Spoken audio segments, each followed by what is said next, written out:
अध्याय 701 विश्व नियंत्रकों के लिए विनिमय बैठक। किस प्रकार की बुद्धिमत्ता। अर्जुन रुका और धीरे से पीछे की ओर देखा।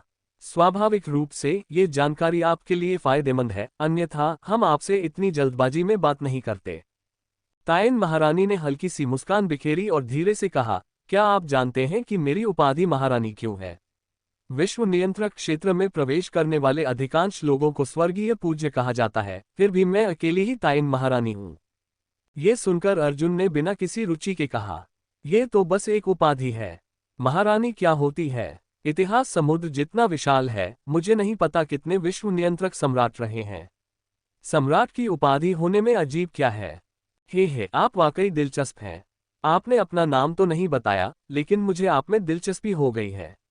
जी हाँ, ग्रीन बैम्बू पवेलियन का प्रबंधन करने के अलावा मैं उत्तरी सागर के तट पर स्थित एक नश्वर राज्य की महारानी भी हूँ। हर 1000 साल में मेरे नेतृत्व में हम कई विश्व नियंत्रकों और वरिष्ठ अधिकारियों को एक निजी छोटी नीलामी या खुफिया जानकारी के आदान प्रदान के लिए इकट्ठा करते हैं। क्या आप रुचि रखते हैं? तायन महारानी ने मोहक मुस्कान के साथ धीरे धीरे ये शब्द कहे, उनकी खूबसूरत आंखें चमक उठीं। अच्छी जानकारी रखने वाली महारानी होने के नाते उन्हें इस अज्ञात पृष्ठभूमि वाले साधक में काफी दिलचस्पी थी। स्वाभाविक रूप से अब उनका इरादा उसे अपने साथ शामिल करने का था। ओह, वर्ल्ड कंट्रोलर्स की एक निजी सभा। अर्जुन की आंखें चमक उठीं। हालांकि इस दुनिया के विश्व नियंत्रकों को सर्वोच्च श्रेणी का नहीं माना जा सकता था, लेकिन अंततः वे ही इस दुनिया की रीढ़ थे और उनके संपर्क निस्संदेह अच्छी तरह से स्थापित थे। अगर वह थोड़ी और पूछताछ करता तो शायद उसे अपनी चाची के ठिकाने का पता चल जाता। इसलिए वह एक पल के लिए चुप हो गया, धीरे से अपने सामने खड़ी महिला को देखा और गहरी आवाज में बोला, तो फिर शामिल होने के लिए क्या कीमत चुकानी पड़ेगी? चूंकि इस खुफिया जानकारी के आदान प्रदान के लिए आयोजित बैठक आपने ही बुलाई थी, तो आपके पास मुझे प्रवेश देने का साधन होना चाहिए, है ना? उसने धीरे से कहा। उसकी आंखों में एक अजीब सी चमक दिखाई दी। मेरे पास स्वाभाविक रूप से योग्यता है, लेकिन क्या आप उपस्थित होंगी? तायन महारानी ने मनमोहक मुस्कान बिखेरी और उनके हाथ में एक चिन्ह प्रकट हुआ। उस पर हरा किंग अक्षर अंकित था, जिसमें दिव्य दाव विधि का अंश समाहित था। जब उन्होंने उसे फेंका तो अंतरिक्ष में हल्की सी हलचल हुई। यह एक असाधारण विश्वस्तरीय जादुई खजाना था। यह देखकर अर्जुन ने कोई औपचारिकता नहीं बरती। धीरे से उसे अपनी जेब में रखने के बाद उसने दूसरे पक्ष की ओर देखा, लेकिन कुछ नहीं कहा और धीरे धीरे वहां से गायब हो गया। Dot dot dot dot dot dot dot dot. एक पल के बाद तायन महारानी ने अंततः अपने मनमोहक भाव को त्याग दिया और उसकी जगह घोर शीतलता ने ले ली। हरे बांस के मंडप को ढकने वाले ध्वनि रोधक आवरण को हटाते हुए उनके होठों पर एक ठंडी मुस्कान थी। उन्होंने अपने बगल में खड़ी सुंदर दासी की ओर देखा और उदासीनता से कहा, इस व्यक्ति का पृष्ठभूमि असाधारण है। इस पर कड़ी नजर रखना। इसके बारे में कोई भी खबर मुझे बताना। जैसे जैसे उसकी आवाज धीमी होती गई, वह भी धीरे धीरे अपने मूल स्थान से गायब हो गई। आपकी अधीनस्थ आज्ञा का पालन करती है। सुंदर दासी भयभीत होकर धड़ाम से घुटनों के बल बैठ गई। हरे बांस के मंडप को अब विभिन्न मानव बलों द्वारा लूटा जा रहा था। कुछ ही विशेषज्ञ बचे थे और यह पतन के कगार पर था। अन्यथा तायन महारानी विभिन्न व्यक्तियों से निजी विचार विमर्श के लिए क्यों मिलती? ये शक्तिशाली लोगों की भर्ती के अलावा और कुछ नहीं था। एक ही समय पर अर्जुन पहले ही उस क्षेत्र को छोड़ चुका था।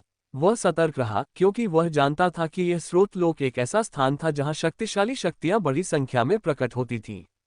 यदि उसने गलती से भी विश्व नियंत्रक से ऊपर की किसी शक्ति को उकसा दिया, तो उसकी मृत्यु निश्चित रूप से बिना किसी अंतिम संस्कार के हो जाएगी।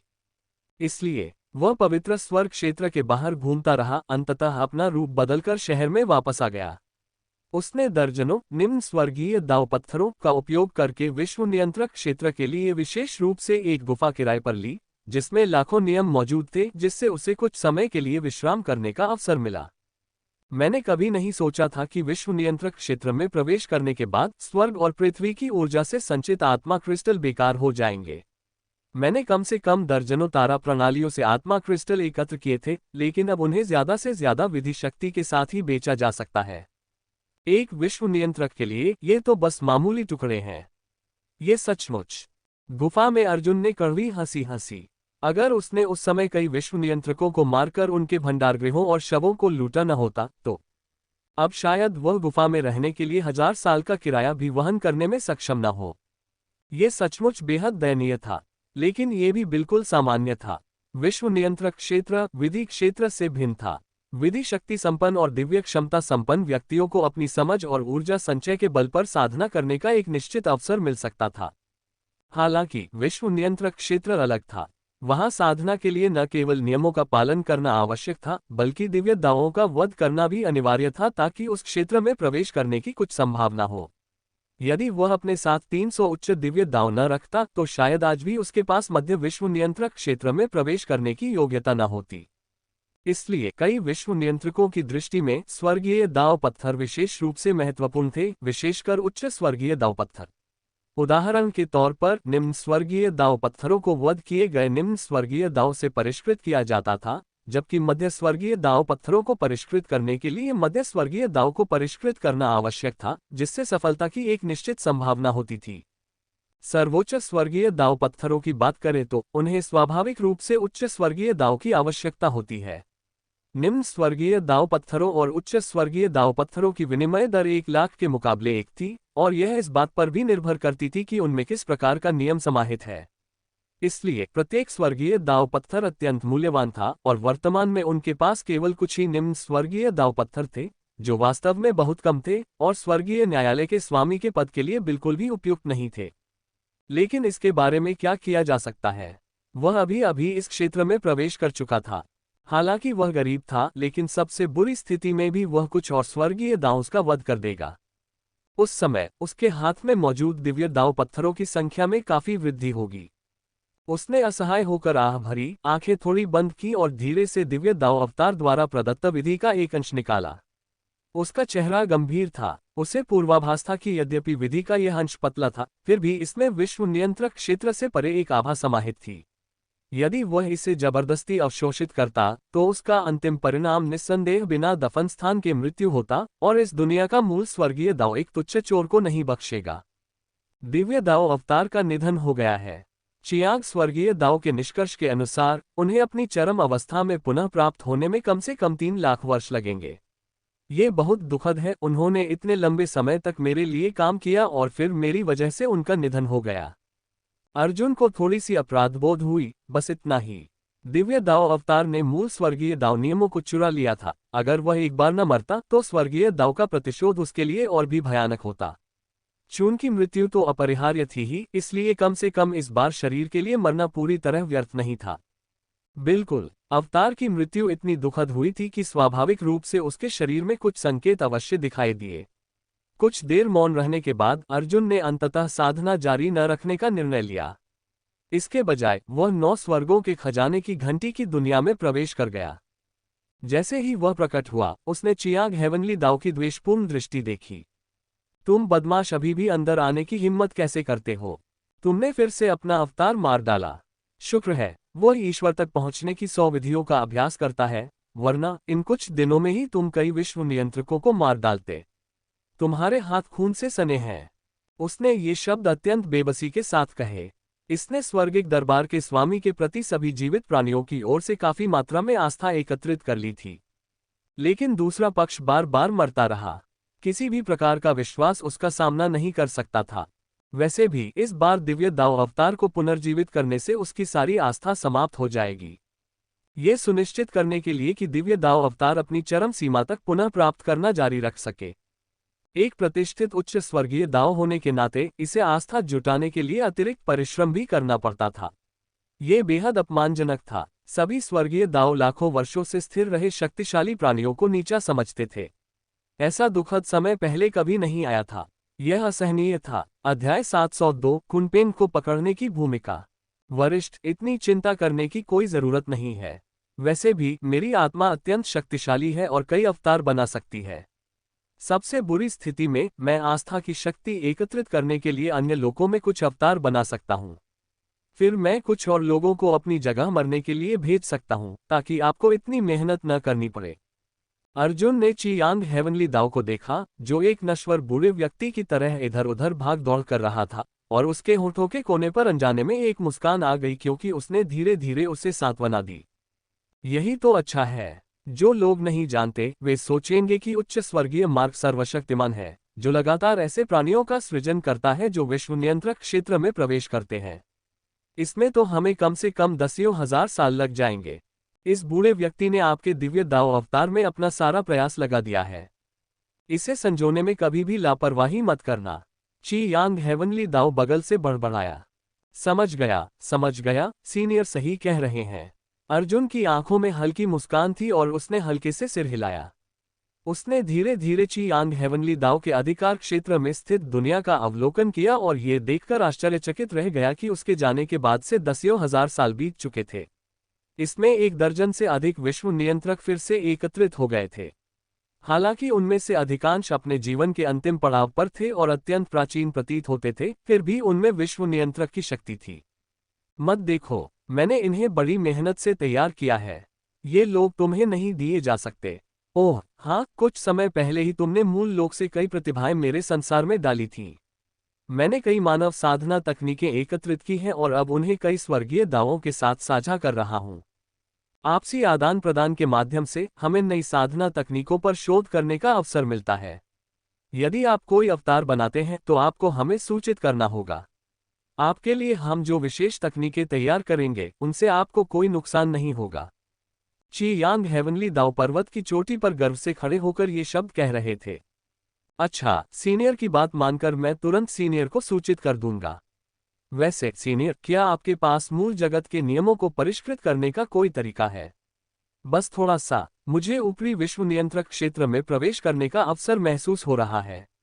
शायद उसके बाद मुझे विश्व नियंत्रक से ऊपर के क्षेत्र में कदम रखने का मौका मिल जाए। अर्जुन की निगाहें गहरी थीं और उसने धीरे धीरे ये शब्द कहे। ये सुनकर ची यांग हेवनली दाव स्तब्ध रह गया। कुछ देर बाद उसने खुद को संभाला और उसकी आंखों में भय का भाव आ गया। तुमने क्या कहा? मैंने सुना नहीं, फिर से कहो। ऊपरी दुनिया के नियंत्रक तक पहुंचने की विधि मूल दुनिया के नियम का एक अंश। अर्जुन शांत आंखों से ये शब्द फिर दोहराए। क्या तुमने मूल दुनिया के नियमों का एक अंश एकत्र किया? ची यांग हेवनली दाव ने मानो कोई बेहद भयानक बात सुन ली हो। वह तुरंत कुछ कदम पीछे हट गया और लगातार अर्जुन के पूरे शरीर को ध्यान से देखने लगा। कुछ देर बाद वह भयभीत होकर बोला, बच्चे, तुम अभी तक मरे कैसे नहीं? क्या तुम्हें मूल लोक के नियम पता है? तुम सब कुछ क्यों लेना चाहते हो? एक डाकू की तरह? वरिष्ठ, मैंने इसे नहीं लिया। जब दिव्य दाओ अवतार ने मूल जगत में अनुयायियों का पोषण किया तो उन्होंने आश्चर्यजनक रूप से देखा कि आस्था की शक्ति मूल नियम के अंश को भी दूषित कर सकती है। इसलिए कुछ समय तक इसे प्रदूषित करने के बाद उसने मुझे जबरदस्ती स्रोत जगत के नियम दे दिए, ये कहते हुए कि यह ऊपरी विश्व नियंत्रक क्षेत्र में सेंध लगा सकता है। अर्जुन ने अपने हाथ फैला दिए। दरअसल उसे पहले से ही यह आभास हो गया था कि क्या मूल लोक के नियमों का कोई अंश विश्व नियंत्रक क्षेत्र तक पहुंच सकता है, लेकिन वहां की ऊर्जा इतनी प्रचंड थी कि वह उसे आसानी से आत्मसात नहीं कर सका। इसलिए लाचारी में वह केवल 9 स्वर्गों के खजाने की घंटी में मौजूद अनेक दिव्य दावों की खोज में ही लगा रहा। तो बात ऐसी है। पूरी कहानी सुनने के बाद ची यांग हेवनली दाव की आंखों से घबराहट गायब हो गई और गंभीरता छा गई। बच्चे, क्या तुम जानते हो कि यद्यपि स्रोत जगत में सफलता की ऊपरी सीमा अधिक है, समस्या यह है कि स्रोत हेवनली दाव सभी प्राणियों को सफलता प्राप्त करने से रोकता है। जब तक कोई विश्व नियंत्रक से ऊपर के स्तर तक पहुंचने का प्रयास करता है, उसे दंड अवश्य मिलेगा। मैं जानता हूं, बिजली गिरने की विपत्ति और स्वर्ग और मनुष्य की पंच विपत्तियों के बारे में। अर्जुन ने सिर हिलाया। उन्हें मूल स्वर्गीय मार्ग की विधियों की थोड़ी बहुत समझ थी, इसलिए उनका चेहरा गंभीर था। वरिष्ठ, क्या कुछ बड़ा गड़बड़ हो गया है? निस्संदेह एक बड़ी समस्या है। मूल लोक का स्वर्गीय मार्ग जीवित प्राणियों से घृणा करता है और साधकों को नापसंद करता है, क्योंकि उसका मानना है कि उनका साधना कार्य स्वर्ग और पृथ्वी की ऊर्जा और नियमों को लूटने के लिए है। लेकिन स्वर्ग और पृथ्वी आशा की एक किरण छोड़ना पसंद करते हैं, इसलिए यद्यपि आप साधना के लिए स्वर्गीय खजाने की खोज कर सकते हैं और स्वर्गीय मार्ग के नियमों को समझ सकते हैं, आपको मूल स्वर्गीय मार्ग के नियमों को बिल्कुल भी नहीं चुराना चाहिए। ऐसा करना विद्रोह से कम नहीं है। यदि तुम इस वस्तु को खाने का साहस करोगे और स्रोत स्वर्गीय मार्ग में प्रवेश करोगे तो तुम्हारा केवल अंत मृत्यु ही होगा। ची यांग हेवनली दाव ने ये शब्द गंभीर भाव से कहे। तो बात ऐसी है, फिर इस वस्तु का उपयोग नहीं किया जा सकता। बाकी स्वर्गीय दाव का क्या? वरिष्ठ, क्या आपको अपनी दुनिया का प्रबंधन नहीं करना चाहिए? आपने अपनी दुनिया छोड़कर इस अंतरिक्ष में प्रवेश क्यों किया? अर्जुन ने अपने मन में उठ रहे संदेहों को व्यक्त किया। आमतौर पर जब वह 9 स्वर्गों के खजाने की घंटी के क्षेत्र में प्रवेश करता था तो कई दिव्य दाव उसके पास आकर उससे पूछते थे कि क्या वे अन्य लोगों का प्रबंधन कर सकते हैं। लेकिन अब कोई भी उससे मिलने नहीं आया। इतना ही नहीं, उसने चियांग दिव्य दाव से काफी देर तक बातचीत भी की थी। फिर भी कई दिव्य दाव अभी तक प्रकट नहीं हुए थे, जो वास्तव में अजीब था। वे चियांग हेवनली दाव हिचकिचाए कुछ कहने ही वाले थे कि अचानक शून्य में 300 से अधिक अत्यंत शक्तिशाली आभाएं प्रकट हुई। उनकी ऊर्जा और रक्त इंद्रधनुष की तरह थे, मानो वे सर्वोच्च प्राणी हों और लाखों नियमों का उल्लंघन कर रहे हों। इस क्षण उन्होंने धीरे धीरे अर्जुन की ओर देखा और उनकी आंखों में आनंद की झलक दिखाई दी। बच्चे, तुम्हारी तो लॉटरी लग गई। मु युए हेवनली दाव ने सबसे पहले बोलना शुरू किया। वरिष्ठ, आप ऐसा क्यों कह रहे हैं? अर्जुन बेहद निराश था। उसने सोचा था कि स्रोत स्वर्गीय मार्ग के नियमों के एक अंश से ही उसे उच्च विश्व नियंत्रक क्षेत्र में प्रवेश करने का मौका मिल जाएगा, लेकिन उसने कभी नहीं सोचा था कि यह सब व्यर्थ हो जाएगा। मैं ऐसा क्यों कह रहा हूँ? तुम्हारे नकली गुप्त लोक ने कई प्रतिभावानों को छीन लिया और उनमें एक पवित्र दानव भी शामिल था। तुम्हारा ये कदम काफी साहसी था। क्या तुम्हें मृत्यु से डर नहीं लगता? हालांकि मु युए हेवनली दाव शांत और आकर्षक थे, फिर भी इस क्षण उनके चेहरे पर हल्की सी मुस्कान आ गई। एक 9 मुहरों वाला अमर शरीर, एक 3 यांग दिव्य शरीर, एक 2 शरहित दिव्य राजा शरीर। बाकी अधिकांश अच्छे साधना स्तर वाले हैं जो एक युग के नायकों को साधना प्रदान करने में सक्षम हैं। अगर सिर्फ यही होता तो ठीक था। मूल लोक में प्रतिभाएं बड़ी संख्या में उभरती हैं और कुछ विशेष शारीरिक बनावट वाले प्रतिभाशाली लोग कोई छोटी बात नहीं है। लेकिन तुमने कुनपेंग को छीन लिया। तुम अभी तक मरे कैसे हो बच्चे? वह एक ऐसा अस्तित्व है जो आसानी से उच्च स्वर्गीय दाव का वध कर सकता है। कुनपेंग, चियांग हेवनली दाव अर्जुन को देखकर अचंभित रह गया। को देखने लगे। वे पूरी तरह से स्तब्ध थे, उनका पूरा शरीर कांप रहा था। उन्होंने अर्जुन की ओर इशारा करते हुए अविश्वास से कहा, तुमने एक कुनपेंग को पकड़ लिया। क्या ये बच्चा है या वयस्क? अगर यह वयस्क है तो हम सब मरने वाले हैं। कानून क्षेत्र का कुनपेंग निम्न स्वर्गीय दाव को मार सकता है। क्या तुम मुझे मारने की कोशिश कर रहे हो? वह कुछ कदम पीछे हट गया। इस अंतरिक्ष में हजारों पर्वत अचानक प्रकट हो गए जो उसके सामने रक्षा पंक्ति की तरह खड़े थे। उसने सतर्कतापूर्वक अपने आसपास का जायजा लिया, लेकिन उसे कुनपेंग का कोई निशान नहीं दिखा। मैं कहता हूं, चियांग स्वर्गीय दाव, आप घबरा क्यों रहे हैं? कुनपेंग को कैंगलान स्वर्गीय दाव को सौंप दिया गया था और उसका पालन पोषण मानव लोक में हो रहा है।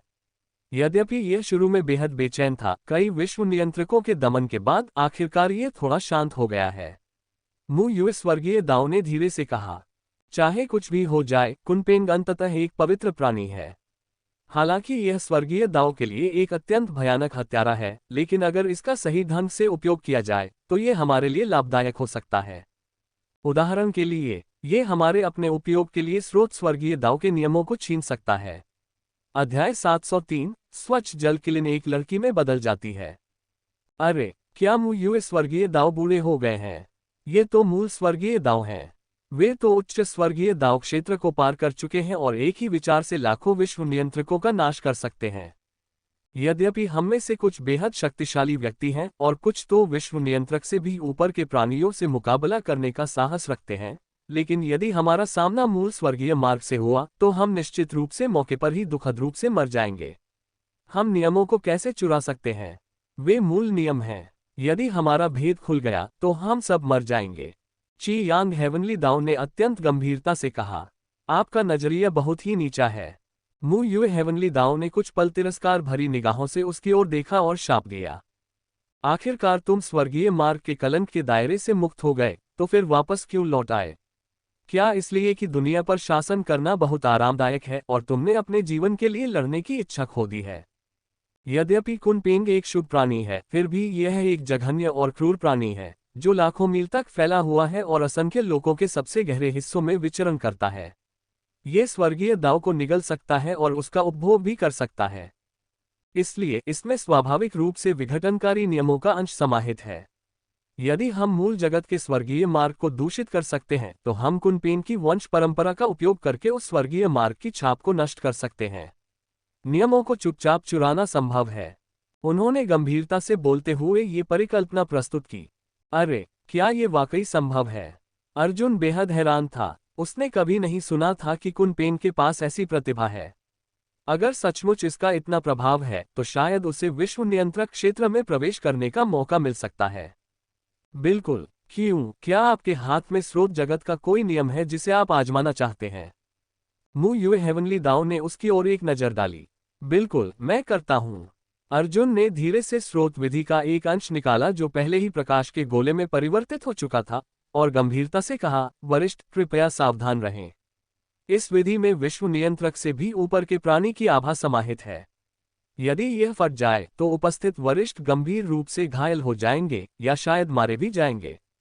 अरे बदमाश, तुम्हारी हिम्मत तो देखो, इस बूढ़े आदमी के सामने इतनी खतरनाक चीज रखने की हिम्मत कैसे हुई? अगर मैं नाराज हो गया तो हम सब एक साथ मर सकते हैं। मु युए हेवनली दाओ हंसे और डांटते हुए स्रोत जगत के नियम को अपने हाथ में लिया। कुछ क्षण तक ध्यानपूर्वक उसका अध्ययन करने के बाद उन्होंने हल्के से सिर हिलाया। तुम्हारे हाथ में जो नियम है वह वास्तव में असाधारण है। आस्था की शक्ति का उपयोग करके किसी अंश को दूषित करना और चुराना काफी चतुराई भरा है, लेकिन अगर कोई नश्वर प्राणी ऐसा करे तो उसका अंतिम भाग्य निश्चित रूप से दुखद मृत्यु होगा। सौभाग्य से आपके पास कुनपेन है, इसलिए हम इसे आजमा सकते हैं। उनकी आवाज बंद होते ही वहां मौजूद 300 से अधिक स्वर्गीय दाओं ने एक दूसरे की ओर देखा। हालांकि उन्होंने इस विधि की व्यावहारिकता पर चर्चा और पुष्टि कर ली थी, लेकिन उन्होंने वास्तव में इसे लागू नहीं किया था, इसलिए वे पूरी तरह अनिश्चित थे। इस प्रकार इस अवसर को पाकर कई स्वर्गीय दाओं ने स्वाभाविक रूप से काफी रुचि दिखाई। नहीं, क्या आप सच कह रहे हैं?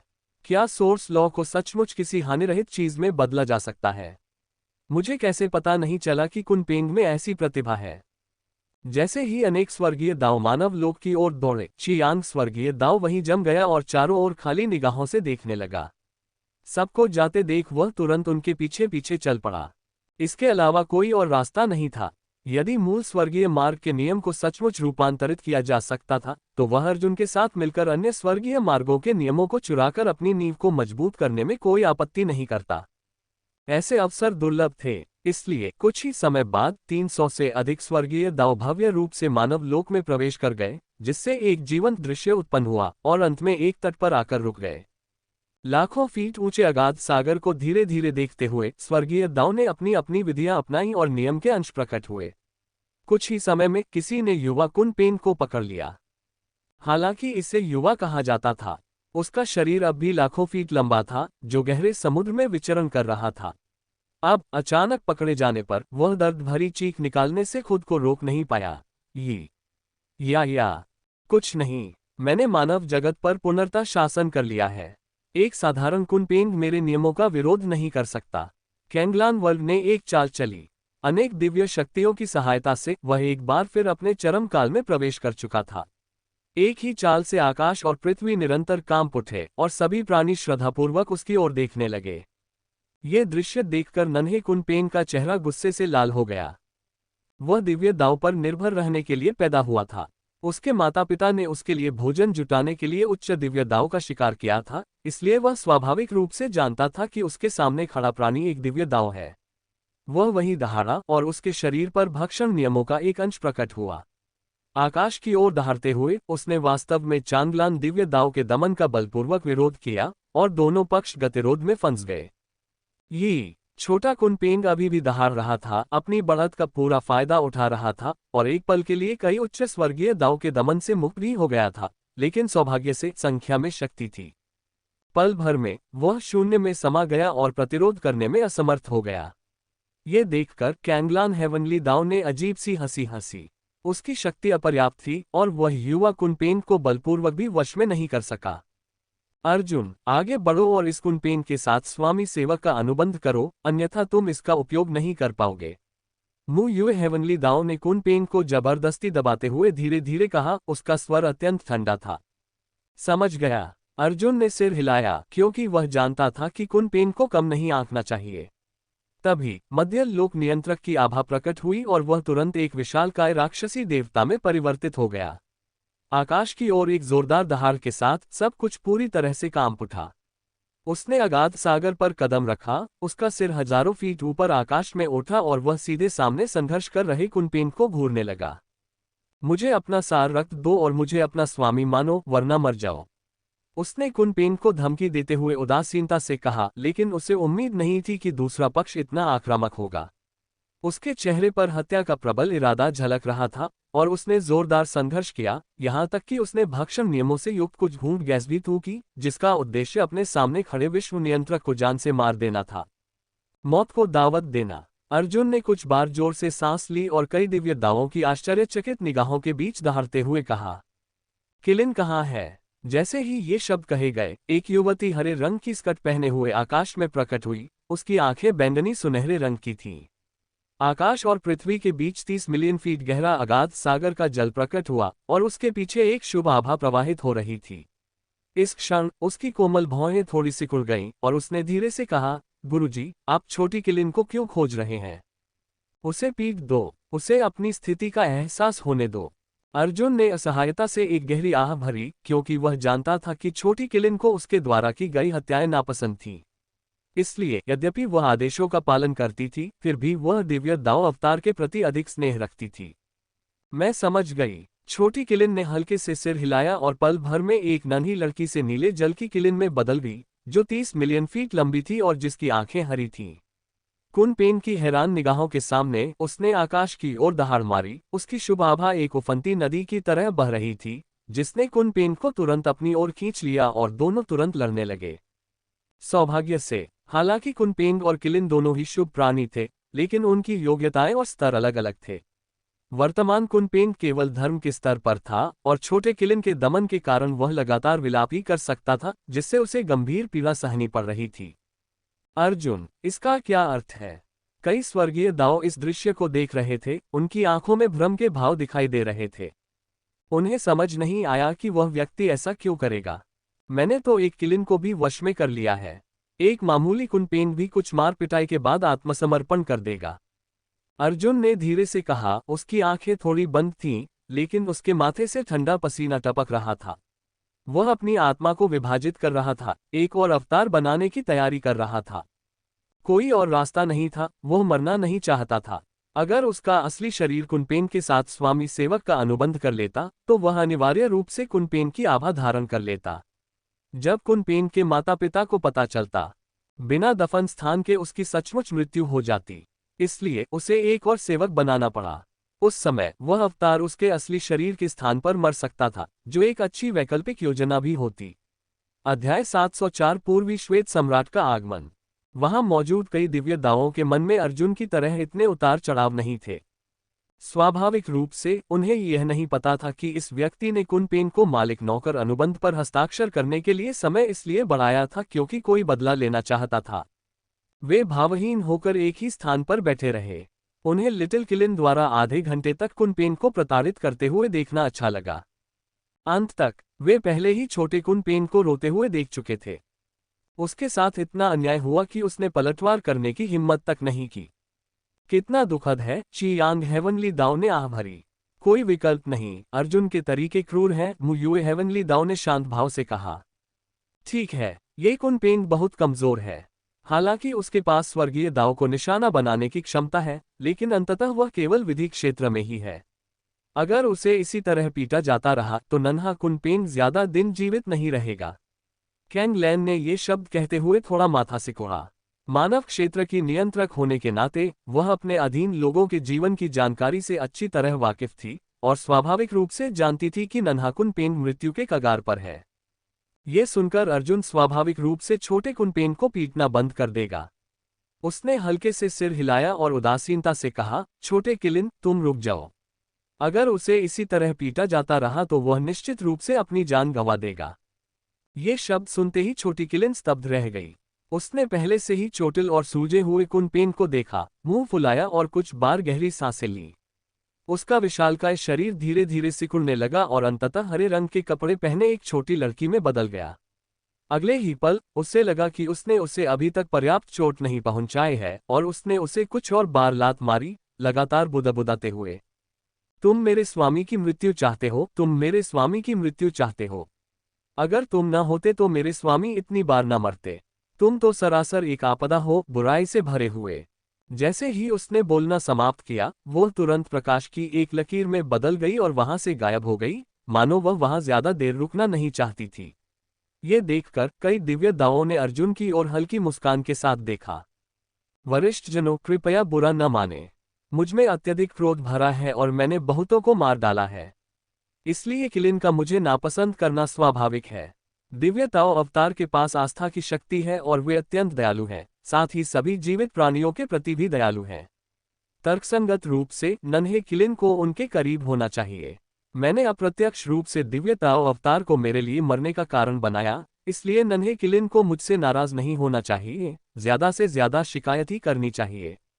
अर्जुन को हल्की खांसी आए और उसने धीरे से धीमी आवाज में बात की। हम जानते हैं कि अतीत में छोटा किलिन आपके साथ स्वामी सेवक का अनुबंध करने को तैयार नहीं था। यदि दिव्य दाव अवतार ने उसे प्रलोभन न दिया होता तो शायद वह आपके साथ अनुबंध करने के बजाय मरना पसंद करता। अब स्थिति अच्छी है। हालांकि वह आपकी बात नहीं मानता, फिर भी आपने किलिन की प्रतिभा का सदुपयोग किया है, इसलिए यह कोई नुकसान नहीं है। ची यांग हेवनली दाव ने धीरे धीरे ये शब्द कहे। वरिष्ठ बिल्कुल सही हैं। अर्जुन ने अपनी नजर नन्हे कुनपेन की ओर घुमाए और मुस्कुराते हुए कहा, और इस बार मेरे अधीन एक और शुभ प्राणी होगा। मुझे आश्चर्य है कि कुनपेंग में ऐसी कौन सी प्रतिभा है जिसने वरिष्ठों को इतना आश्चर्यचकित कर दिया। मुझे तो बस संयोग से कुनपेंग मिल गया। हम जानते हैं कि दिव्य दाव अवतार की मृत्यु इसी कारण हुई थी। आपने इसमें भारी निवेश किया है। यदि आप कुनपेंग से लागत वसूल नहीं कर पाते हैं तो वास्तव में हमारा ही नुकसान होगा। दिव्य स्वर्गीय दाव एक निर्मम महिला सम्राट में रूपांतरित हो गई। एक जीर्ण शीर्ण दुनिया की देखरेख करते हुए वर्षों के प्रबंधन के माध्यम से उन्होंने सफलतापूर्वक विधि क्षेत्र की सर्वोच्च सत्ता का निर्माण किया था। अब अपनी चरम सीमा को पुनः प्राप्त करने के बाद वह स्वभावतः मिलनसार थी। तो चलिए अनुबंध पर हस्ताक्षर समारोह आयोजित करते हैं। अर्जुन ने कुछ नहीं कहा, धीरे धीरे आगे बढ़ा, समुद्र में डूबे हुए कुनपेन की ओर देखा, जिसने मीलों तक फैले समुद्री जल को लाल रंग से रंग दिया था, और ठंडे स्वर में कहा, क्या आप मेरे साथ स्वामी सेवक अनुबंध पर हस्ताक्षर करेंगे? ये कुनपेंग अपनी अंतिम सांसें ले रहा था। छोटी किलिन ने उस पर बेहद जोरदार प्रहार किया था। वह केवल विधि स्तर पर था और उसका छोटा शरीर इसे सहन नहीं कर सका। अगर उसने खुद को रोका न होता तो शायद उसकी मौके पर ही दुखद मृत्यु हो जाती। इस समय वह लगातार दया की भीख मांग रहा था और उसकी पहले की भयंकर निगाहें काफी हद तक नरम पड़ गईं। बहुत अच्छा, अगर तुम उसके साथ स्वामी सेवक का अनुबंध कर लो तो मैं तुम्हें छोड़ दूंगा। अर्जुन ने अपने बगल के शून्य की ओर इशारा किया। कुनपेन की अचंभित निगाहों के सामने पल भर में तीसरे विधि क्षेत्र का एक शक्तिशाली साधक शून्य में प्रकट हुआ। उसका रूप रंग अर्जुन जैसा ही था, लेकिन उसने सफेद शाही वस्त्र पहन रखा था और एक लंबी तलवार को कसकर पकड़ रखा था, जिससे उसके चेहरे पर एक ठंडा और भावहीन भाव प्रकट हो रहा था। हे पूज्यवर, अब से मैं पूर्वी श्वेत सम्राट कहलाऊंगा। तलवार दाव के शिखर पर चढ़कर महान दाव के गहन रहस्यों तक पहुंचना। श्वेत सम्राट अवतार अत्यंत गंभीर थे, उनके होठों के कोने पर हल्की सी मुस्कान थी और वे धीरे धीरे ये शब्द बोल रहे थे। अर्जुन ने जब इस अवतार को बनाया तो स्वाभाविक रूप से उन्हें आशा थी कि वे एक नया मार्ग प्रशस्त कर सकेंगे और इस प्रकार वर्षों से अर्जित तलवारबाजी की तकनीकों को दूसरे पक्ष के मन में समाहित कर सकेंगे। इसलिए हालांकि इस अवतार ने मुख्य रूप से 100 चरणों में ईश्वर बनने की विधि का अभ्यास किया, फिर भी निजी तौर पर वह तलवारबाजी में निपुण था। अब तो उसके स्वयं के विधि क्षेत्र में भी तीक्ष्णता का आभास था। मैं समझ गया, तुम उसके साथ मालिक नौकर का अनुबंध साइन कर लो। अर्जुन ने हल्के से सिर हिलाया। ये सुनकर श्वेत सम्राट अवतार ने तुरंत निर्णय लिया। अपनी तलवार को ब्रश की तरह इस्तेमाल करते हुए उन्होंने शून्य में स्वामी सेवक अनुबंध उकेरा, जिसमें दिव्य दाव विधि का अंश समाहित था, जो लगभग नन्हे कुनपेन को बलपूर्वक वश में करने में सक्षम था। ये नन्हा कुनपेन विलाप कर रहा था। अनंत नियम उसके शरीर पर दबाव डाल रहे थे। उसकी भयभीत निगाहों के बीच उसके शरीर से सार तत्व का एक कतरा निकाला गया। बाद में रक्त और नियम आपस में संघनित होकर अंततः एक जैड प्रतीक बन गए। श्वेत सम्राट अवतार ने इसे अर्जुन को सौंप दिया। हे पूज्यवर, यद्यपि मैंने इनके साथ स्वामी सेवक का अनुबंध किया है, फिर भी इसका उपयोग आप ही करेंगे। इसलिए इनकी वंश परंपरा आपके हाथ में है। इस दौरान यदि इनके मन में कभी विश्वासघात का विचार आए तो आप इस स्मृति चिन्ह को कुचलकर इन्हें वहीं मार सकते हैं। श्वेत सम्राट अवतार ने कोमल स्वर में कहा। ठीक है। अर्जुन को ज्यादा परवाह नहीं थी। दूसरा पक्ष महज उसका अवतार था। वह एक ही विचार से दूसरे को क्षणभंगुर कर सकता था।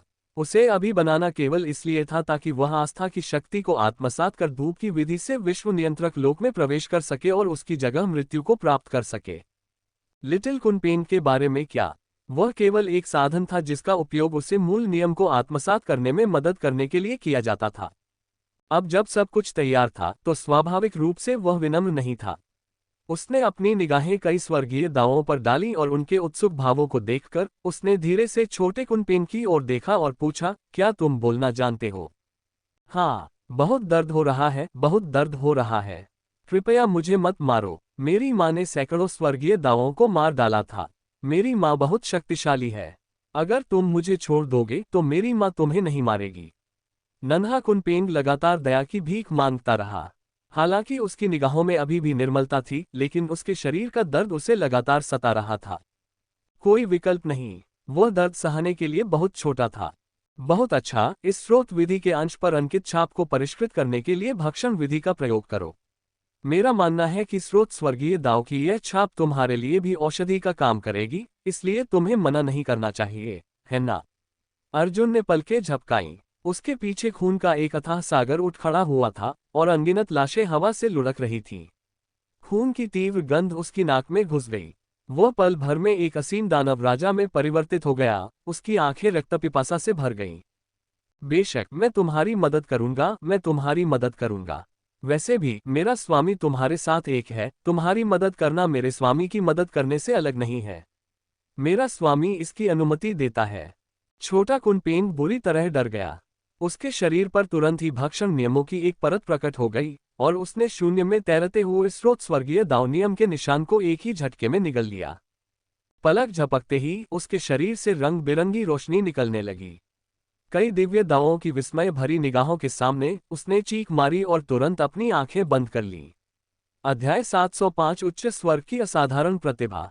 अमर निवास गुप्त क्षेत्र मानव क्षेत्र। असंख्य स्वर्गीय दाव और अर्जुन ने नन्हे कुनपेन को देखा, जो तट के ऊपर तैर रहा था, पूरी तरह से बेहोश और गहरी नींद में था। वे एक दूसरे की ओर देखकर अपनी जगह पर जम गए। आप कह रहे हैं, क्या यह संभव है कि उसकी साधना बहुत कमजोर थी और वह स्वर्गीय दाव के मूल मंत्र का सेवन करते ही पल भर में टुकड़े टुकड़े हो गया? या शायद उसकी मौके पर ही मृत्यु हो गई? काफी देर बाद चियांग हेवनली दाव ने संकोचपूर्वक पूछा। असंभव, बिल्कुल असंभव। हमारी चर्चा गलत कैसे हो सकती है? ये ज्ञान 300 दिव्य दावों से एकत्रित किया गया है। खैर, आपके अलावा हमने कभी आपसे इस बारे में चर्चा नहीं की। मुंह युवे दिव्य दाव ने बगल से सख्ती से कहा। तुम्हारा क्या मतलब है कि तुमने मुझसे इस बारे में कभी चर्चा नहीं की? क्यों? क्या सिर्फ इसलिए कि मैं स्वर्गीय दावों के लिए शर्म की बात हूं? चियांग स्वर्गीय दाव ने बगल से बुदबुदाते हुए कहा। अन्यथा, दिव्य स्वर्गीय दाव ने अपनी मनमोहक आंखें घुमाईं। खैर, उसे मरा नहीं होना चाहिए था, कम से कम अभी तो नहीं। कैंगलान हेवनली दाव ने अत्यंत गंभीरता से सब कुछ देखा। लेकिन ये बच्चा तो अभी केवल विधि क्षेत्र में है। स्रोत स्वर्गीय मार्ग के नियम का एक अंश ही सैकड़ों विश्व नियंत्रकों को कुचल सकता है। वह स्रोत स्वर्गीय मार्ग की छाप को कैसे निगल सकता है? चाहे आप किसी भी तरह से सोचें, यह असंभव है। चियांग स्वर्गीय मार्ग ने अपने संदेह व्यक्त किए।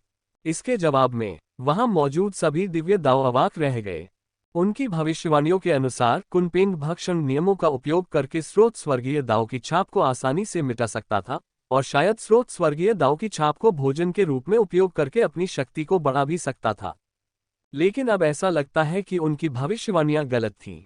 हमारे अनुमान के अनुसार कुनपेन को स्रोत स्वर्गीय दाव की छाप ग्रहण करने के तुरंत बाद साधना में लग जाना चाहिए था और एकांतवास में चले जाना चाहिए था, लेकिन वह अचानक गहरी नींद में क्यों सो गया? ऐसा नहीं होना चाहिए, बिल्कुल नहीं होना चाहिए। फैंग यी हेवनली दाव ने बगल से चिंता से कहा। सबके सामने नन्हा कुनपेन जागने का कोई संकेत नहीं दिखा रहा था। वह न केवल जागा नहीं, बल्कि गहरी नींद में डूबता चला गया। यह दृश्य इतना विचित्र था कि कई स्वर्गीय दाव देवता बेचैन हो गए।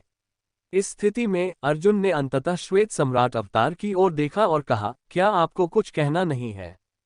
मेरी भविष्यवाणी के अनुसार छोटा कुनपेन नहीं मरेगा। उसने बहुत खा लिया है और सोना तो बस उसे पचाने का उसका तरीका है। श्वेत सम्राट अवतार ने उदासीनता से कहा। अर्जुन ने भौहें चढ़ाते हुए कहा, तुमने पहले कुछ क्यों नहीं कहा?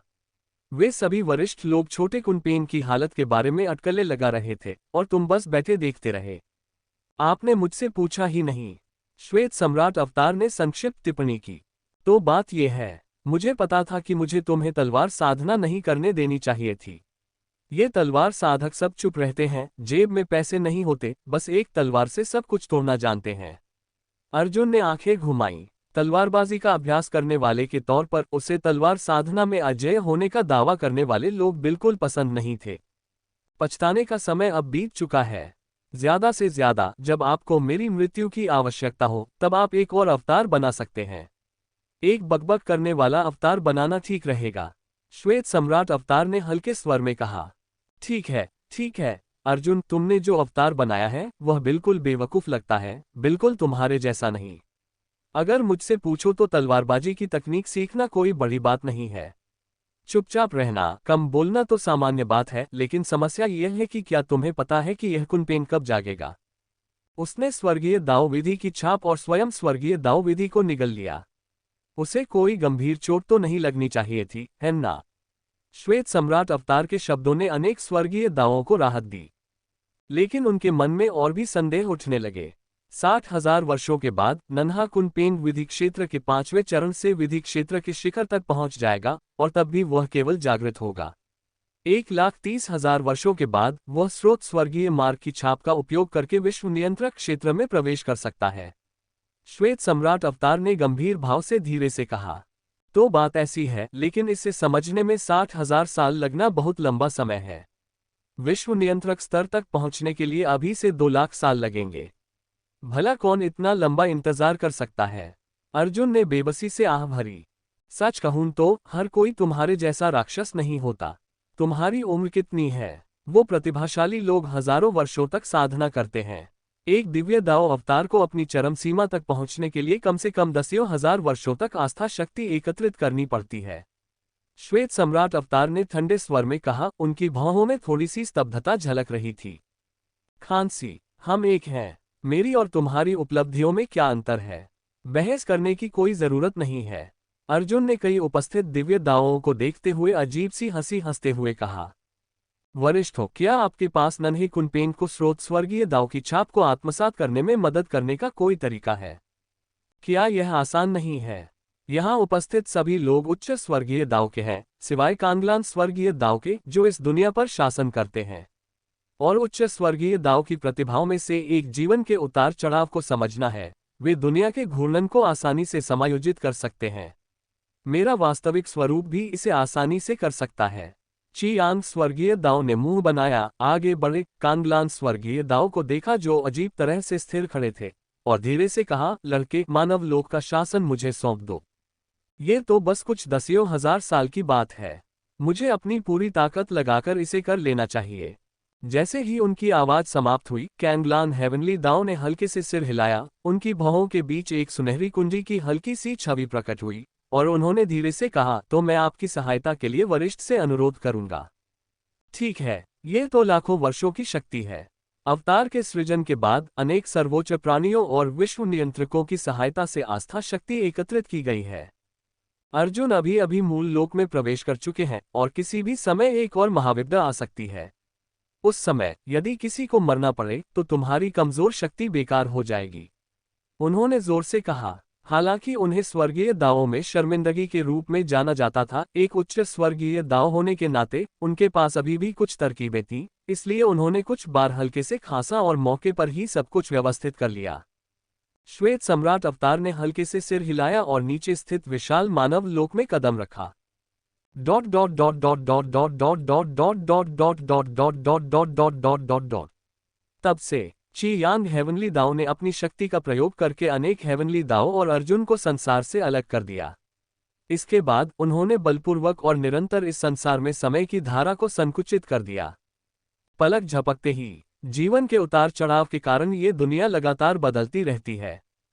पहाड़ महासागरों में बदल गए, महासागर घाटियों में सब कुछ निरंतर घूमता रहा। नायकों की पीढ़ियां उभरी और शीघ्र ही मर गईं, और अत्यंत शक्तिशाली राजवंश दुनिया में खड़े रहे और पल भर में नष्ट हो गए। उनकी आंखों के सामने सब कुछ लगभग 10 लाख गुना तेजी से घटने लगा। पलक झपकते ही सैकड़ों वर्ष बीत गए। महज 15 मिनट के भीतर अनेक स्वर्गीय दाव और अर्जुन ये देखकर आश्चर्यचकित रह गए कि इस संसार में अनेक साधना संप्रदाय और विशाल अगरबत्ती प्रतिमाएं स्थापित हो चुकी थीं। श्वेत सम्राट अवतार ने अकेले ही अपनी तलवार से संसार के साधकों का संहार कर दिया। बूम! देवी देवताओं की मूर्तियां ढह गईं और सब कुछ अस्त व्यस्त हो गया। आकाश और पृथ्वी में सब कुछ मानो शून्यता में परिवर्तित हो गया। हजारों वर्षों बाद साधक अत्यंत शक्तिशाली हो गए और असंख्य प्रतिभाओं का उदय हुआ। उन्होंने विभिन्न विश्व नियंत्रकों द्वारा दबाए जाने से इनकार कर दिया और विद्रोह कर दिया। सब कुछ पूरी तरह से नष्ट हो गया और साधकों के बीच कई विश्व नियंत्रक भी उभर आए, जिन्होंने श्वेत सम्राट अवतार को लगभग पूरी तरह से नष्ट कर दिया। क्या चल रहा है? इस दृश्य को देखकर कई स्वर्गीय दावों ने नाराजगी व्यक्त की। उन्हें एक अशुभ पूर्व सूचना महसूस हुई और निश्चित रूप से अगले ही पल स्वर्ग और पृथ्वी के साधकों ने कई विशिष्ट शारीरिक क्षमताओं को जन्म देना शुरू कर दिया। वे जबरदस्ती विश्व नियंत्रक क्षेत्र में प्रवेश कर गए, मानव क्षेत्र से ऊपर के स्वर्गीय क्षेत्र में जबरदस्ती आरोहण करने की इच्छा रखते हुए। अध्याय 706 स्वर्ग की उत्पत्ति के नियम की एक किरण। मैं इनकार करता हूँ, मैं इनकार करता हूँ। अरे, मैं इस जगह पर क्यों आ गिरा? अपनी जवानी में मैंने बस एक रहस्यमयी दुनिया की खोज की। मैं इस जगह पर क्यों आ गिरा? एक वृद्ध विश्व नियंत्रक की आंखें खून से भरी हुई थीं। वह तारा संप्रदाय से संबंधित केंजुवान क्षेत्र का एक अद्वितीय प्रतिभाशाली व्यक्ति था। उसके पास 7 सितारा दिव्य शरीर था। वह अपने युग में अजेय था और जब वह दिव्य शक्ति क्षेत्र में था तब उसने एक गुप्त क्षेत्र का अन्वेषण किया था। उसने सोचा था कि इसके भीतर एक विशाल खजाना है, लेकिन उसे कभी उम्मीद नहीं थी कि यह किसी दूसरी दुनिया से जुड़ा होगा। वह यहीं आ गिरा और अपनी मूल दुनिया में वापस नहीं लौट सका। अगर सिर्फ यही बात होती तो सब ठीक होता। हालांकि ये दुनिया खेती के लिए बंजर भूमि थी, जहां दिव्य मार्ग प्रकट नहीं होता था और कोई नियम कानून मौजूद नहीं थे। इसके बजाय एक पूजनीय देवता और कई विश्व नियंत्रक अज्ञात स्थानों में दफन थे। ऐसा दृश्य अत्यंत विचित्र था। इस संसार के सत्य की खोज में उन्होंने अथक साधना की। अंततः उसने अत्यधिक शक्ति का प्रयोग करते हुए जबरदस्ती विश्व नियंत्रक क्षेत्र में प्रवेश किया। इस दौरान उन्होंने अपना एक संप्रदाय भी स्थापित किया और अपने दिव्य शरीर की वंश परंपरा को आगे बढ़ाया, इस उम्मीद के साथ कि यदि उनकी मृत्यु हो जाती है तो उनके वंशज उनकी विरासत को जारी रख सकेंगे। दरअसल उनके सामने मौजूद हर चीज उनकी उपलब्धियों की सीमा थी। उनके विश्वास के अनुसार उन्हें असफल नहीं होना चाहिए था। विश्व नियंत्रक लगभग अमर और अनंत जीवनकाल वाले होते थे। यदि वे मृत्यु को गले न लगाते तो उनके पास इस दुनिया का अन्वेषण करने के लिए कम से कम करोड़ों वर्ष होते और अंततः वे अपनी मूल दुनिया में लौट जाते। पर अब उसने 9 आकाशों की ओर देखा। सफेद शाही वस्त्रों में लिपटे उस ठंडे कठोर व्यक्ति को देखकर उसके होठों पर एक कड़वी मुस्कान आ गई। तुम मुझे मार सकते हो, लेकिन क्या तुम मेरी संतानों को बख्श सकते हो? ये सुनकर सफेद शाही वस्त्र पहने उस व्यक्ति ने हल्की उदासीन मुस्कान बिखेरी। तुम मनुष्य जगत से हो और स्वर्ग या पाताल लोक में प्रवेश नहीं कर सकते। यह मनुष्यों के लिए वर्जित कार्य है। तुमने अकेले ही इस मामले की जांच की, तुम्हारे वंशजों ने नहीं। वे नहीं मरेंगे, लेकिन तुम्हें मरना होगा। क्या तुम मृत्यु को स्वीकार करने के लिए तैयार हो? हाँ। विश्व नियंत्रक, जो अपने जीवन के अंतिम पड़ाव पर पहुंच चुके थे, ने कभी यह नहीं सोचा था कि इस लोक में विश्व नियंत्रकों की भी एक जीवन सीमा होती है। उन्होंने अपने संप्रदाय की अनेक विधियों का प्रयोग करके अपना जीवन बढ़ाया था और बड़ी मुश्किल से 1 लाख वर्षों से अधिक समय तक इसे बनाए रखने में सफल रहे थे। अब जब उनकी सारी विधियां विफल हो चुकी थीं, वे पूरी तरह शक्तिहीन हो चुके थे। यदि वे आज नहीं भी मरे तो कुछ 100 वर्षों के भीतर ही उनकी दुखद मृत्यु हो जाएगी। जब यही स्थिति है तो क्यों न एक गौरवशाली मृत्यु को प्राप्त हो। वह कभी अद्वितीय प्रतिभावान व्यक्ति थे, जिनमें अटूट गर्व की भावना थी। एक मजबूत प्रतिद्वंद्वी से पराजित होने पर भी उसे कोई पछतावा नहीं था। आप बहुत बूढ़े हैं। अगर आप जवान होते तो शायद हम बराबरी पर होते।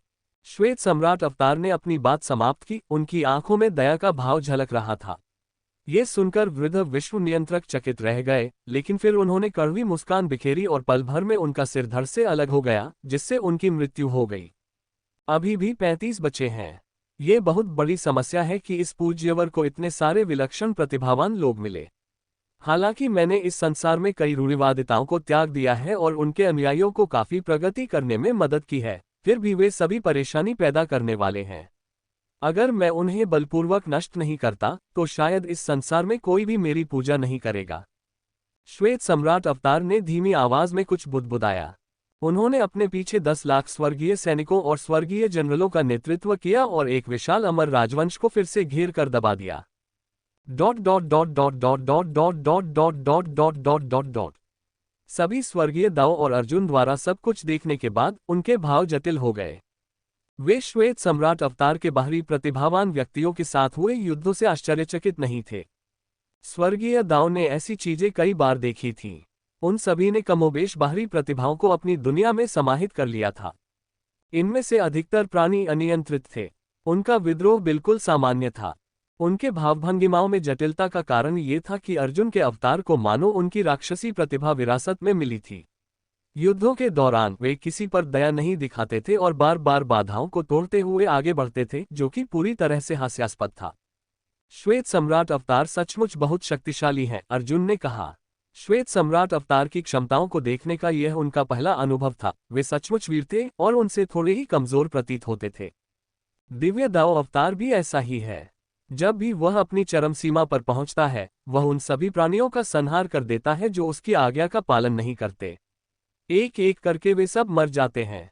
ये बहुत क्रूरता है। ची यांग हेवनली दाऊ ने आंखें घुमाते हुए चुपचाप एक तरफ से कहा, सबके बीच चल रही चर्चा के बीच। अंततः 1,60,000 वर्ष बाद का समय आ गया। श्वेत सम्राट अवतार ने बाह्य प्रतिभावानों द्वारा स्थापित संप्रदायों का सफलतापूर्वक संहार किया। यद्यपि वे कई बार गंभीर रूप से घायल हुए और मृत्यु के कगार पर पहुंच गए, फिर भी अंततः उन्हें सफलता प्राप्त हुई। यद्यपि सैकड़ों प्रतिभावान अभी भी अपने शिष्यों को स्वर्ग और पृथ्वी के बीच छिपाए हुए थे, उनका इरादा वास्तव में नरसंहार जारी रखने का नहीं था। क्योंकि नन्हा कुनपेंग आखिरकार जाग उठा। अनेक दिव्य दाऊ एक बार फिर उस विशाल तटरेखा पर आ पहुंचे। श्वेत सम्राट अवतार की सुरक्षा के कारण हजारों वर्षों से किसी ने भी लघु कुनपेंग को निशाना नहीं बनाया था। उसने तब तक हत्याएं की जब तक कि रक्त की नदियां नहीं बह गईं, जबकि कुनपेंग अब तक गहरी नींद में सोता रहा और अंततः जाग उठा। सभी दिव्य दाऊ और अर्जुन यहां एकत्रित हुए। ये नन्हा कुनपेंग अभी केवल विधि क्षेत्र में है, लेकिन वह बहुत अभिमानी है।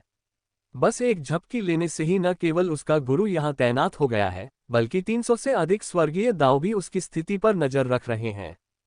कैंगलान हेवनली दाऊ ने कुछ बार हल्के से हंसते हुए श्वेत सम्राट अवतार को प्रणाम किया और कहा, धन्यवाद। यदि आपने बाह्य अस्तित्वों को इतनी दृढ़ता से न दबाया होता, तो शायद मैं अकेले उनका सामना करने में सक्षम नहीं होता।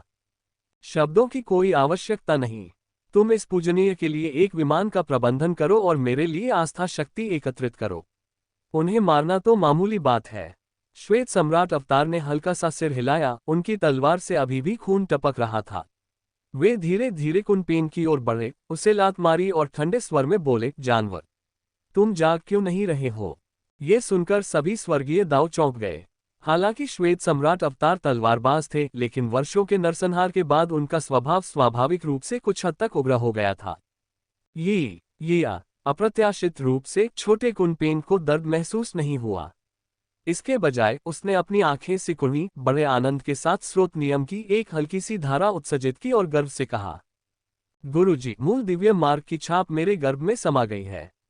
यदि कोई अप्रत्याशित घटना न हो तो कुछ दसियों हजार वर्षों में ये नन्हा सेवक विश्व नियंत्रक क्षेत्र में प्रवेश कर जाएगा।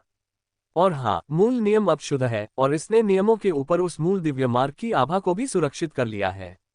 वो सो गया है, गुरुजी, कृपया इसका शीघ्र उपयोग करें। ये सुनकर वहां उपस्थित सभी दिव्य दावों ने ईर्ष्या से भरी निगाहों से अर्जुन की ओर देखा।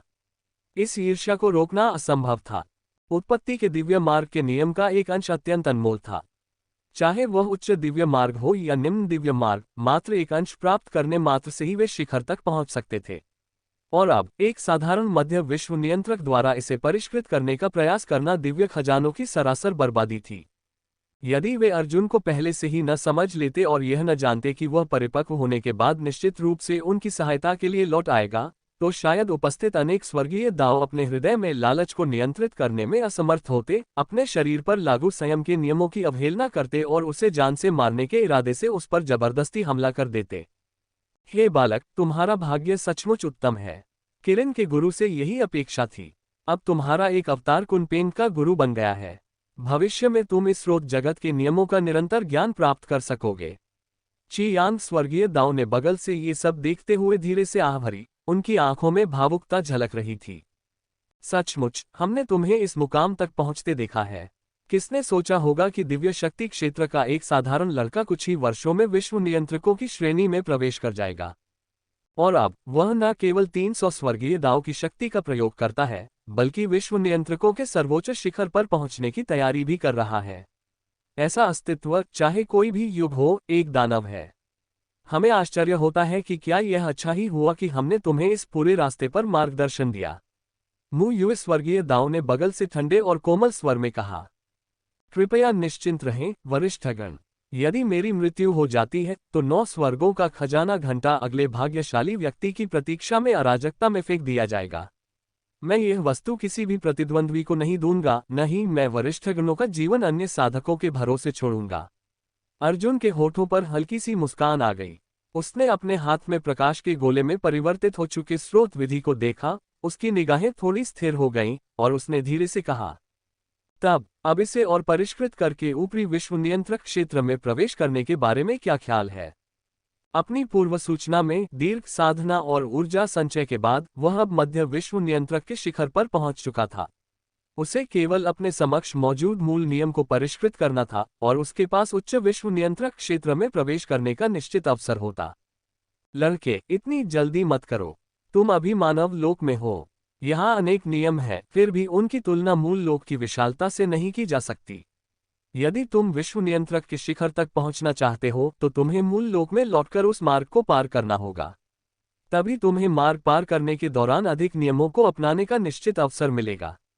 दिव्य स्वर्गीय दाव एक महारानी में परिवर्तित हो गईं, जो सुरुचिपूर्ण और मधुर स्वर में बोलती थीं। कई वरिष्ठों को सलाह देते देख अर्जुन ने अब संकोच नहीं किया। उसने हल्के से सिर हिलाया। अपने हाथ में मौजूद मूल विधि के निशान पर किसी भी प्रकार की दिव्य दाव छाप न होने की पुष्टि करने के बाद वह कांगजुवान लोक लौट गया। अध्याय 707 कानून की उत्पत्ति। शैतान का चाकू। कैंगक्सुआन क्षेत्र, संत रसातल भूमि। अपने अमरलोक के गुप्त लोक में प्रकट होते ही अर्जुन की निगाहें थोड़ी झुकी हुई थीं। अपनी पहचान छिपाने के लिए उन्होंने सफेद वस्त्र धारण किया हुआ था, जो उन्हें एक सुंदर नश्वर युवक के समान लग रहा था। वहां पहुंचते ही उन्होंने सतर्कतापूर्वक शून्य की ओर देखा, लेकिन उन्हें किसी दिव्य शक्ति का आभास नहीं हुआ। तभी अनायास ही उनके होठों पर मुस्कान आ गई। बिल्कुल, वरिष्ठों ने जो कहा वह सही था। कुनपेंग एक ऐसी जाति है जो स्वर्गीय मार्ग को लक्ष्य बनाती है।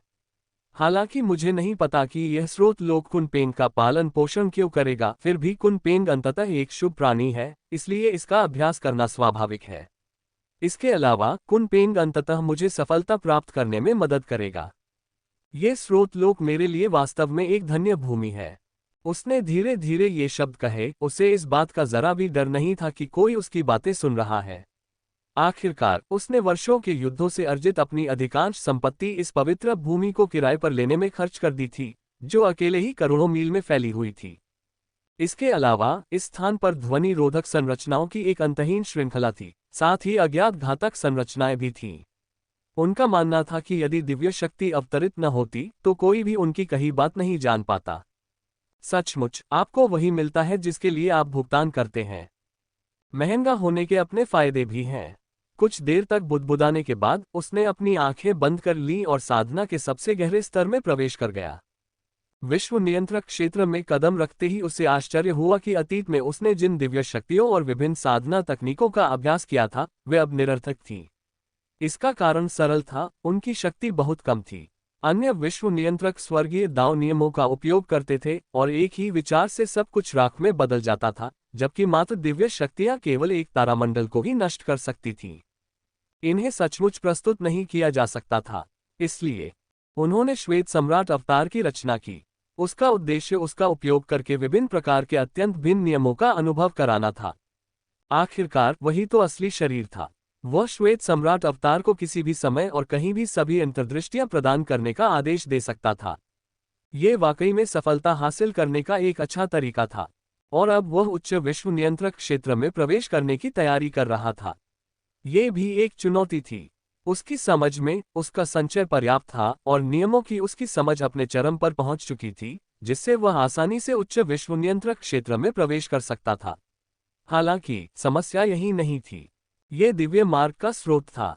किंवदंतियों के अनुसार वह जानता था कि मध्य विश्व नियंत्रक क्षेत्र से आगे जब भी कोई इसे पार करने का प्रयास करता है, दिव्य मार्ग अनिवार्य रूप से एक विपत्ति भेजता है। कुछ बिजली होती है, कुछ स्वर्ग और मनुष्य के 5 पतन होते हैं, लेकिन चाहे कुछ भी हो, खतरे अत्यंत भयानक होते हैं और एक छोटी सी गलती भी मृत्यु का कारण बन सकती है। हालांकि उसे खुद पर भरोसा था, लेकिन वह बहुत ज्यादा लापरवाह नहीं होगा। इसलिए अपने हाथ में स्रोत नियम के एक छोटे से अंश को ध्यानपूर्वक समझने के बाद और यह विश्लेषण करना कि इसके भीतर का कानून डायमंड ब्लेड लॉ का एक अंश मात्र था, उसने बिना किसी झिझक के तुरंत आगे बढ़ना शुरू कर दिया। उसके पास दिव्य दानव संत शरीर था, जो दानवों में संत के समान था और दानवी ऊर्जा का उपयोग करके अमर और अविनाशी बन सकता था, साथ ही दानवी ऊर्जा का उपयोग करके अपने शरीर को मजबूत भी कर सकता था। हालांकि उसके पास पर्याप्त दानवी ऊर्जा नहीं थी, इसलिए दानवी दाव संत शरीर शक्तिशाली होने के बावजूद सीमित था। अब उसके हाथ में मौजूद स्रोत विधि का अंश दानव तलवार से संबंधित था। क्योंकि यह एक दानव ब्लेड था, इसमें कोई संदेह नहीं कि राक्षसी ऊर्जा की अनंत आपूर्ति होगी।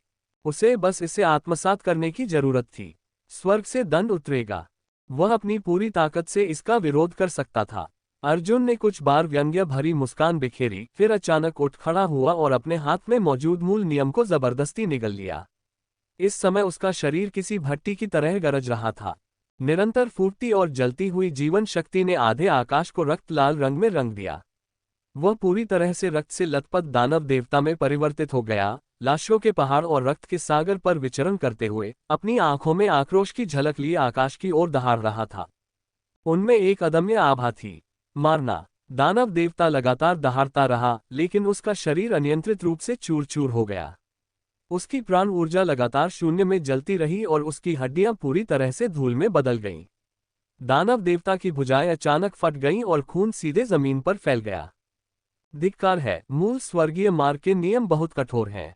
मैं कुनपेंड नहीं हूं, इसलिए मैं इसे भक्षण नियमों से शुद्ध नहीं कर सकता। इसे जल्दबाजी में निगलना, हालांकि ऐसा करना सामान्य है, लगता है मैंने अपनी शारीरिक क्षमता का अधिक अनुमान लगा लिया है।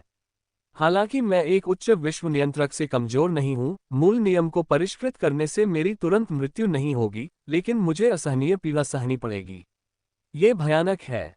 अर्जुन की आवाज बादलों में गूंज उठी। उसने कुछ कड़वी हंसी हंसी और उसका शरीर पल भर में बिखर गया। अंततः उसके पैरों के नीचे लाशों के पहाड़ और खून के सागर में पूरी तरह विलीन हो गया, जिससे धरती पर लाल रंग के धब्बे फैल गए। लेकिन पल भर में दिव्य दानव संत का शरीर प्रकट हुआ और अनंत राक्षसी ऊर्जा ने सब कुछ घेर लिया। इस समय विशाल पवित्र भूमि रक्त ऊर्जा की एक अंतहीन धारा से भरी हुई थी और इस रक्त ऊर्जा का अधिकांश भाग धीरे धीरे मानव रूप में परिवर्तित हो गया। दानव देवता, जो मूलतः धूल में बदल गया था, बलपूर्वक अपनी चरम अवस्था में प्रवेश कर गया। लेकिन इस बार यह पहले से अलग था। दानव देवता को मानो एक असाध्य चोट लगी थी।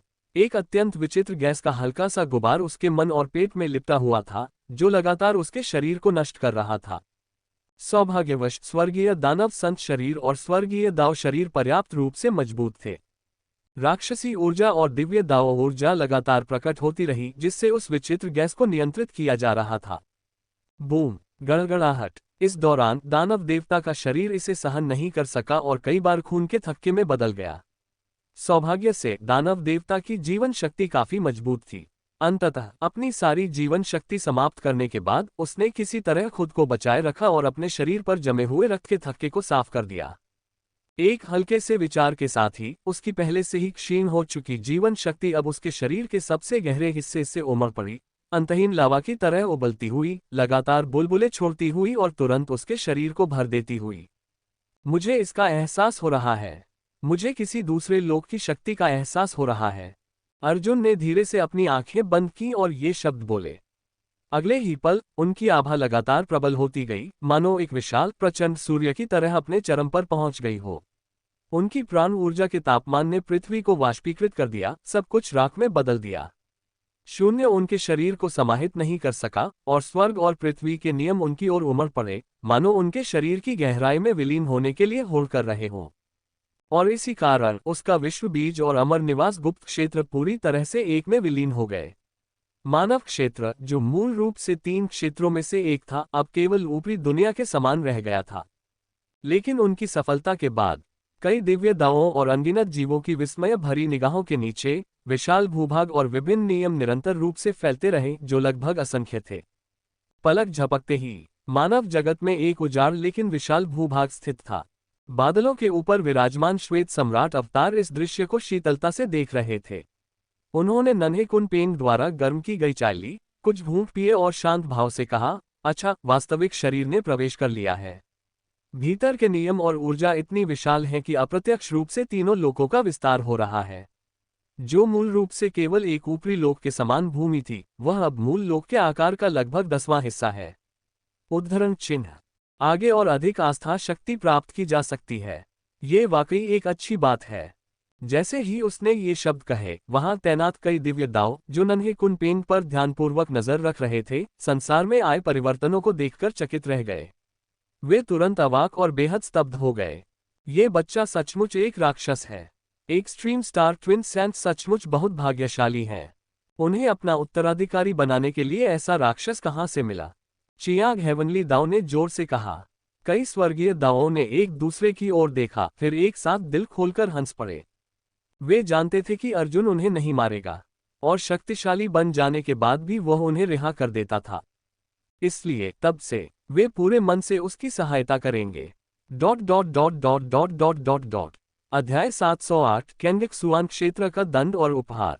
उस विशाल और असीम गुफा निवास के भीतर एक दानव देवता पृथ्वी पर खड़ा था। उसके शरीर में असीम प्राण ऊर्जा जल रही थी, मानो एक धधकते सूरज की तरह, जो लगातार दुनिया की हर चीज को भस्म कर रहा हो।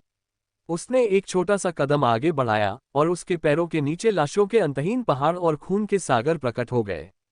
उसके होठों के कोने पर एक भयानक मुस्कान उभर आए। क्या मैं अब एक उच्च विश्व नियंत्रक हूँ? इतनी शक्तिशाली शक्ति, मुझे लगता है कि मैं एक ही मुंह से खुद को मार डालूंगा, इससे पहले कि मैं इस शक्ति को तोड़ पाऊं। वह धीमी आवाज में कुछ बुदबुदाया, लेकिन उसकी निगाहें गंभीर थीं। उसके हाथ में दानव भक्षण तलवार प्रकट हुई और वध स्वर्ग कवच ने उसके शरीर को ढक लिया। वध नियम और दानव तलवार नियम धीरे धीरे उसकी भुजाओं के ऊपर मंडराने लगे और वह निर्भीक दृष्टि से शून्य की ओर देखने लगा। इस दौरान वह इस बात को लेकर बेहद उत्सुक था कि इस दुनिया का स्वर्गीय मार्ग साधकों को किस प्रकार का दंड देगा, खासकर कि क्या यह उसके लिए पंचस्वर्गीय पतन होगा या बिजली की आपदा। उनकी पूर्व सूचना के अनुसार, यद्यपि इस स्रोत लोक के स्वर्गीय मार्ग की इच्छा नहीं थी कि साधक विश्व नियंत्रक क्षेत्र में प्रवेश करें और इसलिए उन्हें मृत्युदंड देकर मार डाला जाए, फिर भी संसार में आशा की एक किरण शेष थी। अतः स्वर्गीय मार्ग ने उन लोगों के लिए भी पुरस्कार रखे थे जिन्होंने इस दंड को सहा था। उदाहरण के लिए 10,000 वर्ष पुराना स्वर्गीय बिजली का तरल पदार्थ। ऐसी अफवाह थी कि इससे शरीर को मजबूती मिलती है, लेकिन उन्होंने इसे दिल पर नहीं लिया। अब वह खुद को बेहद मजबूत महसूस कर रहा था। स्वाभाविक रूप से उसे नहीं लगा कि वह स्वर्गीय मार्ग के दंड को सहन नहीं कर सकता। इसलिए वह न केवल भयभीत नहीं था, बल्कि उसने चुनौती भरे अंदाज में शून्य की ओर देखा और गर्व से खड़ा रहा। और यह अप्रत्याशित नहीं था।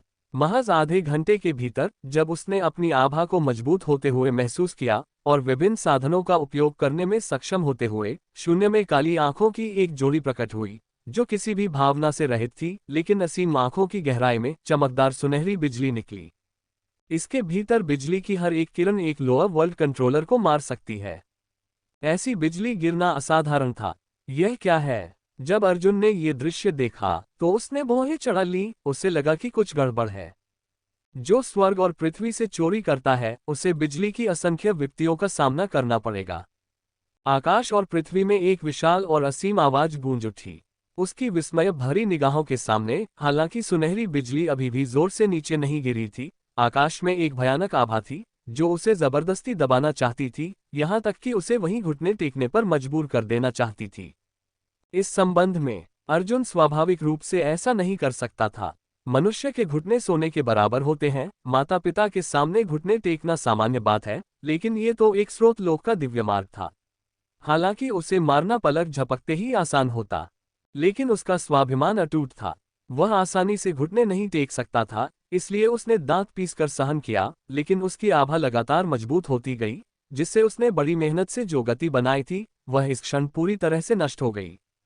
उसकी जगह हड्डियों के लगातार चरमराने की आवाज सुनाई देती थी। धमाका। स्वर्गीय दाव शरीर की रक्षा प्रणाली पूरी तरह से नष्ट हो गई। घनी आभा हवा में ही शून्य में विलीन हो गई। हालांकि दिव्य दानव संत का शरीर लगातार दहाड़ता रहा, लेकिन अंततः उसका शरीर सहन नहीं कर सका।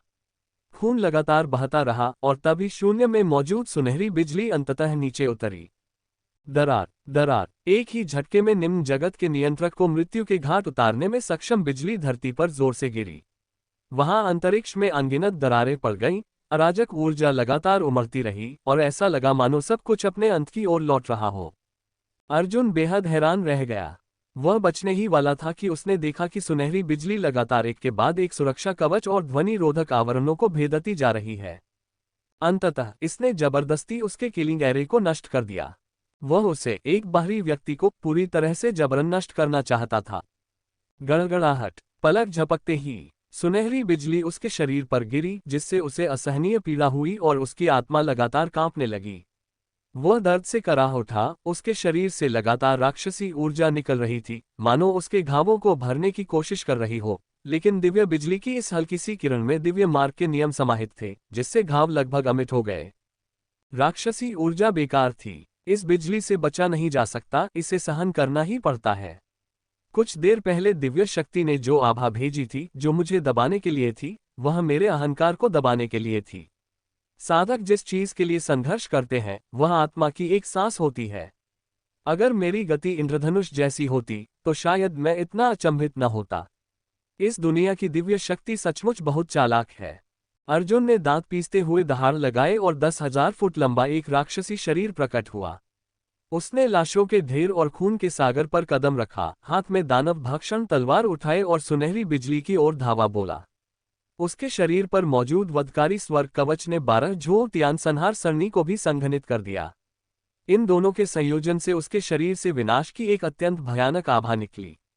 मारना। वह लगातार दहाड़ता रहा और अपने हाथ में तलवार उठाता रहा। वध नियम और दानव तलवार नियम लगातार एक साथ मिल रहे थे। यह उसकी सबसे शक्तिशाली तकनीक थी, इसलिए जब उसने इसका प्रयोग किया तो इसने सचमुच सुनहरी बिजली को चीर डाला।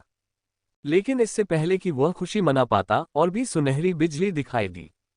Dot dot dot dot dot dot dot dot dot dot dot dot dot dot dot dot dot dot. पवित्र रसातल भूमि बाजार। अनेक प्रतिभाशाली और साधक यहाँ आते जाते रहे। वे या तो सड़कों पर मोलभाव करते थे या दुकानों से महंगे कृषि उपकरण खरीदते थे। उनमें बलवान व्यक्तियों की संख्या कम नहीं थी, लेकिन अब वे सभी दूर स्थित एक दिव्य पर्वत को देखकर भयभीत हो गए। वह दिशा ऐसी थी जहां केवल विश्व नियंत्रक ही गुफाओं में रहने के योग्य थे।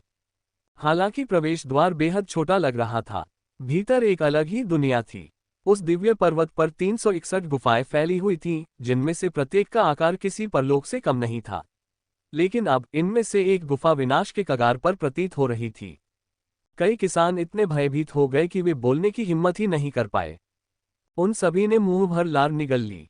एक एक करके वे विशाल शून्य में फैली सुनहरी बिजली और उदासीन आंखों को देखकर अचंभित रह गए। एक दिव्य शक्ति अलौकिक रूप से प्रकट हुई, जिससे वे सभी घुटने टेकने पर मजबूर हो गए। उनके हृदय जोर से धड़क रहे थे और कमजोर शक्ति वाले लोग मौके पर ही मर गए। किसी ने सेंध लगाए, एक वरिष्ठ सदस्य जल्द ही उच्च विश्व नियंत्रक बनने के लिए सफलता की राह पर अग्रसर होने वाला है। स्वर्गीय दाव नाकाबंदी। वरिष्ठ व्यक्ति विपत्ति से गुजर रहे हैं। मुझे आश्चर्य है कि क्या ये वरिष्ठ छात्र सफलतापूर्वक सफलता हासिल कर पाएगा। मुश्किल है, बहुत मुश्किल है। कई साधकों ने हैरानी से चर्चा की। वर्तमान युग में विश्व नियंत्रक अभी भी सर्वोच्च स्थान पर थे। निचले स्तर के विश्व नियंत्रक तो आसमान में ही खड़े थे। हालांकि वे अजेय नहीं थे, लेकिन वास्तव में वे बहुत प्रभावशाली व्यक्ति थे, कम से कम संप्रदाय के पूर्वज पीढ़ी के संदर्भ में। निम्न जगत नियंत्रक से ऊपर के अस्तित्वों के संबंध में वे बेहद दुर्लभ थे, विशेष रूप से उच्च विश्व नियंत्रक। जो कोई भी ऐसे क्षेत्र में प्रवेश करने का साहस करता, उसे लगभग 99% मृत्यु दर का सामना करना पड़ता था। ऐसे क्षेत्र में प्रवेश करने का प्रयास करने वाले प्रत्येक 100 पूर्वज स्तर के व्यक्तियों में से कम 99 मर जाते थे, और चरम मामलों में पूरी सेना ही नष्ट हो जाती थी। इसलिए इस दुनिया के मध्य विश्व नियंत्रकों ने इस स्तर तक साधना करने के बाद आगे बढ़ने की इच्छा खो दी और सभी क्षेत्रीय पूर्वज बनने के लिए सेवानिवृत्त हो गए। उनकी दृष्टि में विश्व नियंत्रक क्षेत्र में प्रवेश करना मृत्यु को गले लगाने के समान था। और अब एक ऐसा अस्तित्व जिसे अपनी जगह का पता नहीं था, उसे जबरन कष्टों से गुजरना पड़ रहा था। अगर उसकी मृत्यु हो जाए तो ये सामान्य बात होगी, लेकिन अगर वह सफल हो गया तो ये तो सचमुच एक असाधारण प्रतिभा होगी। ऐसी ही स्थिति थी। 3 दिनों से अधिक समय तक इस आकाश और पृथ्वी पर सुनहरी बिजली की गूंज सुनाई देती रही। कुछ किसानों ने अनुमान लगाया 3 दिनों के दौरान कुल मिलाकर 3,70,000 बिजली गिरी। इनमें से प्रत्येक आसानी से एक ऊपरी दुनिया को नष्ट कर सकता है। और वह गुफानुमा आवास स्वाभाविक रूप से पूरी तरह राख में तब्दील हो गया था। विशाल और असीम शून्य में एक दुखद विनाश का सामना करना। लेकिन किसी ने भी इस मामले को गंभीरता से नहीं लिया। एक दिव्य दांवपत्थर। यदि इस व्यक्ति की मृत्यु हो गई, फिर तो स्वाभाविक रूप से मिट्टी, राख से राख का सिलसिला शुरू हो गया। मुआवजे की कोई जरूरत नहीं रही। यदि वह व्यक्ति सफलतापूर्वक इस परीक्षा को पार कर लेता है, तब तो यह व्यक्ति उच्च जगत का नियंत्रक होगा। एक साधारण गुफा में रहने का खर्च कोई ना कोई तो उसके लिए भुगतान जरूर करेगा। कोई ऐसा व्यक्ति जिसमें ऊपरी विश्व नियंत्रक के पद तक पहुंचने और सफल होने का साहस हो। ऐसे व्यक्ति की हर जगह बहुत मांग होगी, चाहे उन्हें कहीं भी तैनात किया जाए, चाहे उन्हें शिष्य के रूप में स्वीकार करना हो या उन्हें संरक्षण में लेना हो, वे एक सक्षम व्यक्ति साबित होंगे।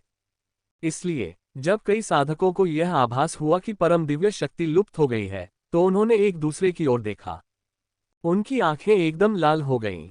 वे अचानक प्रकाश की लकीरों में बदल गए, खंडहर में तब्दील हो चुकी गुफा में जबरदस्ती घुस गए और आकाश की ओर गरजते हुए बोले, गुरुजी, कृपया मुझे अपना शिष्य स्वीकार करें। अध्याय 709 विपत्ति पर विजय प्राप्त करने में सफलता और वज्र रूपांतरित करने वाला अमरजल। एक विशाल और असीम शून्य में इस क्षेत्र की भूमि, पहाड़ और मिट्टी सब राख में तब्दील हो चुकी थी। केवल 10,000 झांग ऊंचा एक दानव देवता शून्य में खड़ा था। उसकी आंखें ठंडी और भावहीन थीं, उसके शरीर से लगातार खून बह रहा था। उसके पैरों के नीचे लाशों का पहाड़ और खून का सागर फैला हुआ था। कुछ क्षणों की खामोशी के बाद उसका कंकाल अचानक ढह गया। गड़गड़ाहट। उनका अविनाशी शरीर इस क्षण पूरी तरह से नष्ट हो गया। सौभाग्यवश उसके पैरों के नीचे लगातार उबलता हुआ बिजली की तरह तेज पानी का एक कुंड था। यह विपत्ति को सफलतापूर्वक पार करने के लिए स्वर्गिक मार्ग की ओर से दिया गया पुरस्कार था। अर्जुन ने धीरे से उस वस्तु को देखा। अत्यधिक थकावट के बावजूद वह प्रसन्न था और धीरे से बुदबुदाया, स्वर्गीय दाव की वस्तु रूपांतरण बिजली अमरजल। ये शरीर को मजबूत कर सकता है, सभी बीमारियों को ठीक कर सकता है और विशेष रूप से साधना के दौरान विधि की समझ को बढ़ा सकता है। इतना ही नहीं, ये स्वर्गीय मार्ग की शक्ति को भी बढ़ा सकता है। यदि यह सचमुच ऐसा है तो शायद इसे संजो कर रखना चाहिए। वह अपने अपंग शरीर को घसीटता हुआ, दांत पीसता हुआ रूपांतरण बिजली अमर जल का कुछ अंश इकट्ठा करके तालाब में गिर पड़ा। वह बहुत थक चुका था। उसने कई दिनों और रातों तक सुनहरी बिजली से लड़ाई लड़ी थी और उसे महसूस हो रहा था कि उसकी जीवन शक्ति सूख गई है। अगर उसने समय रहते उसे पुनः प्राप्त नहीं किया होता तो शायद वह सचमुच इसी क्षण मर जाता। इसलिए उसने फिजूल खर्ची की परवाह न करते हुए जबरदस्ती अपने घावों का इलाज किया। उसी समय उसने अपनी गुफा के बाहर कई आवाजें सुनी। वह तुरंत चौंक गया और उसके पीछे श्वेत सम्राट अवतार प्रकट हुए। उन्होंने दूसरे पक्ष को उदासीनता से देखते हुए कहा, इन्हें रोको। जब तक मैं अपनी चरम सीमा पर नहीं पहुंच जाता, किसी को भी अंदर आने की अनुमति नहीं है। अपने वास्तविक स्वरूप के शब्दों को सुनकर श्वेत सम्राट अवतार ने हल्का सा सिर हिलाया। ठंडे और भावहीन स्वभाव के कारण उन्होंने ज्यादा कुछ नहीं कहा। उन्होंने एक कदम आगे बढ़ाया और तुरंत प्रकाश की एक लकीर में रूपांतरित हो गए और सामने तलवार लिए अकेले खड़े हो गए। इस दृश्य को देखकर अर्जुन को अंततः राहत मिली और उसने आराम से स्नान का आनंद लिया। इस दौरान दिव्य पर्वत पर स्थित गुफा के बाहर अनेक विधि शक्तिशाली और दिव्य शक्ति क्षेत्र के विशेषज्ञ यहां आ चुके थे। विशेष रूप से कई निम्न लोक नियंत्रक जो विभिन्न संप्रदायों के प्राचीन पूर्वज थे। इस समय अर्जुन को देखकर वे सभी विचलित हो गए, जो एक के बाद एक प्रकट होकर दिव्य दाव विधि का अनुसरण कर रहे थे। उनकी आंखें तेज प्रकाश से चमक रही थीं। क्रोधित होकर उन्होंने दिव्य पर्वत पर स्थित गुफा का द्वार खोलने की तैयारी की। कारण सरल था, अपने वर्तमान क्षेत्र में प्रवेश करने के बाद उन्होंने आगे बढ़ने की महत्वाकांक्षा खो दी थी। अब एक ऐसे व्यक्ति को देखकर जो जबरदस्ती उच्च लोक नियंत्रक बनने के लिए प्रवेश कर रहा है। उनके दिल ईर्ष्या और जलन से भरे हुए थे।